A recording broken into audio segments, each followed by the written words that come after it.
இப்போ கன்னியாகுமரியிலேருந்து எடுக்கிறீங்க அப்படின்னா என்னெல்லாம் இந்த வண்டியில் முதல்ல செக் பண்ணுவீங்க நீங்கள்? ஃபஸ்ட்டு வண்டி எடுத்ததும் ஆயிலு அந்த மாதிரி எல்லா இதையும் பார்த்துருவோம். டயர்லாம் நல்லா இருக்கா என்னன்னு பார்த்துருவோம். ஏன்னா டைமிங் போகிறனால டயர்லாம் நல்ல கண்டிஷனாக இருக்கணும். ஓகே. ரோட்டில் மீன் வண்டினால தண்ணி ஓவர்ப்ளே ஆகும் டேங்க்லேருந்து. அது இந்த பைக்கில் போகிறவங்க மேலெலாம் தெறிக்கும், அவங்க வந்து திட்டுவாங்க. அதெல்லாம் கரெக்டாக சேஃப்டியாக பார்க்கணும்.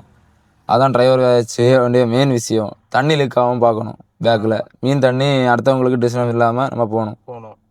இப்போ இந்த கண்டெய்னர் எவ்வளோ நாள் கூலிங்காக இருக்கும்? இல்லை அது ஊடால நம்ம எதுவும் ஓப்பன் பண்ணோம்னா எதுவும் பிரச்சனை வரும்? அவங்க வந்து நமக்கு ஒரு 2 வாரம் கொடுத்துருக்காங்க. கொடுத்தாலும் நமக்கு அந்த ஃப்ரீசரை திறக்கக்கூடாது. திறந்துச்சுன்னா அந்த கூலிங் மொத்தமே வெளியே வந்துச்சுன்னா ரிட்டன் அந்த மீன் கெட்டு போயிடும், புழு வச்சிரும். அதுக்கப்புறம் கொண்டு போகிற கம்பெனிலையும் நம்மளை ரிட்டன் விட்டுருவாங்க, புழு வச்சிருன்னு சொல்லிட்டு இறக்க மாட்டாங்க.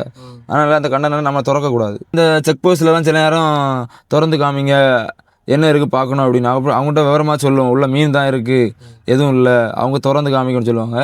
உடனே திறந்து காமிச்சா மீன் சொல்லுவாங்க, மீன் தான் இருக்குது அப்படின்னு சொல்லிடுவோம். உடனே 2வது வண்டி எடுத்துகிட்டு போக சொல்லுவாங்க, எதாவது கொடுத்துட்டு போ அப்படின்னு சொல்லுவாங்க. உடனே காசு கொடுத்துட்டு வண்டி எடுத்துகிட்டு போகிறது. காசுக்கு தான் நிறுத்துவாங்க, வேறு எதுக்கும் நிறுத்த மாட்டாங்க. சும்மா செக்கப் பண்ண வேண்டி நிறுத்துவாங்க. இந்த பிரச்சனை நம்ம ஊரில் இருக்கானே இல்லைன்னா?